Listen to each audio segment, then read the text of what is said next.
Halo,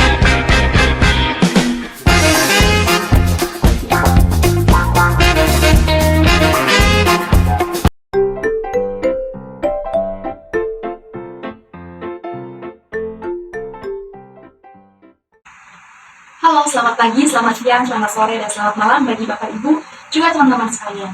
Kami dari kelompok 2 akan memaparkan pidato kami mengenai topik pengaruh media sosial terhadap usia remaja. Sebelumnya, yuk kita kenalan dulu dengan anggota-anggota dari kelompok 2. Halo, nama saya Deviani dengan PM 2341128. Saya dari kelompok 2. Halo, perkenalkan nama saya Leslie Patricia Kalindra Nicholas dengan NPM 2341240 dari kelompok 2. Halo, perkenalkan nama saya Melisa Dwi Cahyani dengan NPM 2341144 dari kelompok 2. Perkenalkan nama saya Fernandes dengan NPM 2341094. Saya berasal dari kelompok 2. Halo, perkenalkan nama saya Welly dengan NPM 2341241. Saya dari kelompok 2. Nah, setelah kita kenalan dan juga tahu anggota-anggota dari kelompok 2, kita juga pasti tahu sama yang namanya media sosial.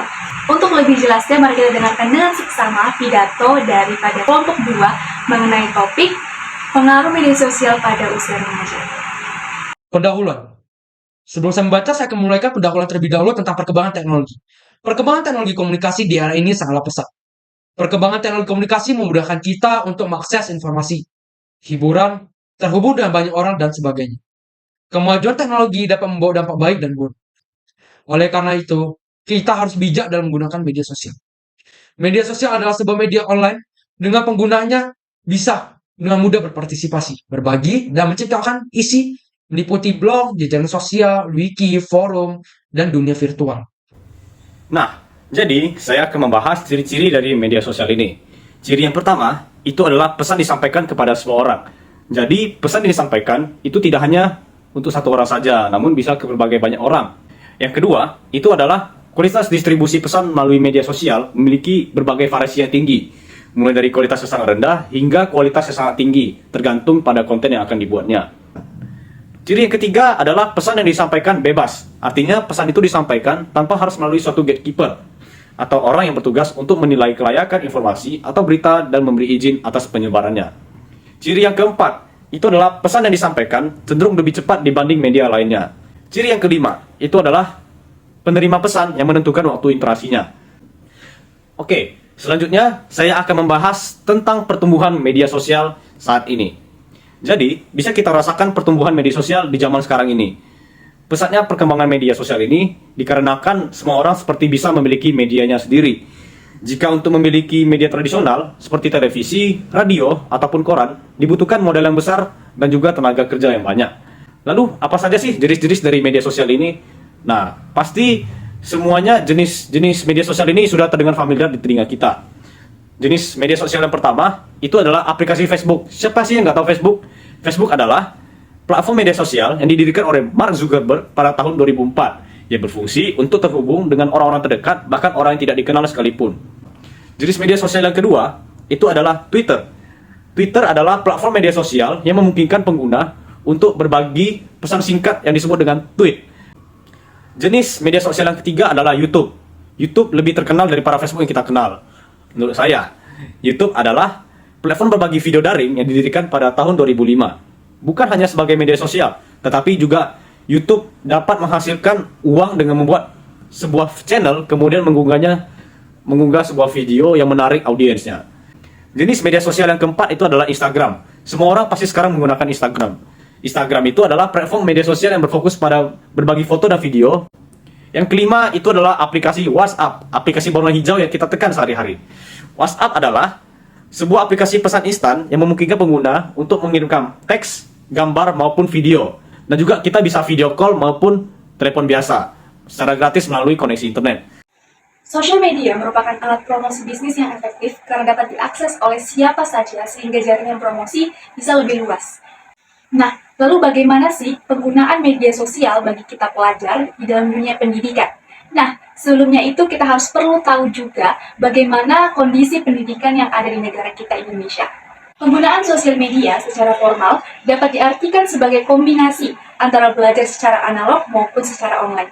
Komunikasi media sosial yang terintegrasi dengan baik melahirkan lingkungan belajar yang baru, dan perlahan peran guru pun berubah karena adanya teknologi media yang berkembang ini. Rasmita Kalasi mengungkapkan bahwa peran guru yang awalnya merupakan pemberi pengetahuan kini berubah menjadi pihak yang memfasilitasi pembagian pengetahuan. Karena informasi dan ilmu yang didapat oleh para peserta didik tidak lagi hanya didapat dari guru saja. Pembangunan pendidikan remaja lewat media sosial dapat membuktikan bahwa setiap individu dasarnya butuh berkomunikasi dan terlibat dalam sebuah komunitas, terlepas dari apapun bentuk komunitas yang ada. Setiap sistem remaja maupun mahasiswa yang terdorong untuk menggunakan media sosial sebagai salah satu media belajar perlu memiliki pemikiran yang kritis sebelum menggunakannya, serta dapat menyaring informasi yang diperoleh dari media sosial tersebut. Berikut akan saya jelaskan mengenai manfaat media sosial bagi pelajar. Proses belajar merupakan sebuah proses penyampaian informasi, ilmu pengetahuan baik secara formal ataupun informal. Pemanfaatan media sosial kini banyak terjadi pada proses pendidikan jarak jauh atau yang biasa kita sebut dengan e-learning, di mana proses belajar mengajar ini tidak lagi terbatas pada ruang kelas, jarak, ataupun waktu. Ada pula manfaat-manfaat lainnya bagi para pelajar, yaitu yang pertama, menciptakan komunitas. Media sosial dapat membantu memusatkan pengetahuan kolektif seluruh kelas untuk membuat kegiatan belajar dan berkomunikasi menjadi lebih efisien. Dan yang kedua, yaitu melanjutkan pembahasan pelajaran. Hal ini diperuntukkan bagi pelajar yang tidak dapat menghadiri kelas tertentu, mereka tidak perlu mengkhawatirkan bahwa mereka ketinggalan pelajaran. Kemudian yang ketiga yaitu mengatur sumber pembelajaran. Dengan media sosial, maka data yang pelajar miliki akan aman, akurat, dan bisa saling dibagikan menggunakan tools seperti aplikasi Pinterest atau Tumblr. Kemudian yang keempat, mendukung materi pembelajaran. Media sosial dapat membantu mengidentifikasikan konten tambahan untuk memperkuat atau memperluas pembelajaran pelajar. Misalnya, yaitu membantu menyediakan video bagi pelajar secara audiovisual untuk memperjelaskan materi pembelajaran. Yang kelima yaitu bertambahnya wawasan. Tanpa kita sadari, kemampuan pelajar untuk mengakses, menganalisa, menahan dan berbagi informasi kian meningkat seiring berjalannya waktu. Kemudian yang keenam, kemampuan marketing media sosial. Berkembangnya media sosial menciptakan dunia marketing yang baru, di mana membutuhkan para profesional atau ahli untuk membangun lapangan bisnis. Nah, tetapi ada juga nih dampak negatif dari media sosial. Contohnya seperti ketergantungan, mengganggu konsentrasi belajar, semakin maraknya penipuan, sisi negatif menjadi dominan jika pemakaian salah menggunakannya, dan juga waktu terbuang sia-sia begitu saja. Berikutnya adalah bagaimana cara memanfaatkan media sosial di lingkungan sekolah. Yang pertama, menyebarkan informasi yang berkaitan dengan sekolah atau kelas melalui Twitter, Facebook, ataupun Instagram. Contohnya itu seperti ketua kelas memberikan informasi tentang jadwal pembelajaran. Yang kedua, guru juga bisa memanfaatkan media sosial dalam pembelajaran. Guru yang cerdas biasa membuat pembelajaran menjadi lebih menyenangkan dengan menggunakan media sosial sebagai media pembelajaran. Yang ketiga, meningkatkan kebanggaan pada sekolah atau kelas. Contohnya itu dengan membuat Facebook Page ataupun akun Instagram sekolah atau kelas sehingga dapat berbagi hal seperti foto-foto kegiatan, informasi tentang sekolah atau kelas. Yang keempat, sosial media juga digunakan sebagai media untuk bersosialisasi. Media sosial memungkinkan siswa untuk berteman tidak hanya dengan teman dari tidak hanya teman dengan satu sekolah maupun dari sekolah lain.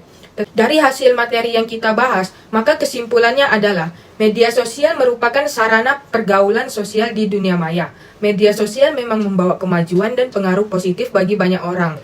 Namun, remaja harus ingat bahwa media sosial juga memiliki pengaruh negatif. Oleh karena itu, dalam menggunakan media sosial, remaja harus dalam pengawasan dan bimbingan orang tua. Remaja diharapkan dapat memanfaatkan kemajuan teknologi sebaik mungkin. Ada juga saran yang bisa kita berikan adalah media sosial mungkin baik untuk remaja, karena di media sosial mereka akan mendapatkan banyak teman, informasi, dan sebagainya. Tetapi, para remaja harus mengembangkan konsep diri yang positif untuk bisa mengurangi kecenderungan melakukan agresi verbal di media sosial dengan cara menjaga hubungan baik di lingkungan sekitar dan menerima keadaan dirinya dengan baik. Para remaja juga harus membagi waktu antara orang tua, belajar, dan teman yang berada di dunia nyata. Baiklah Bapak Ibu dan teman-teman, itu merupakan serangkaian dari hasil pidato kami. Sekian dan terima kasih.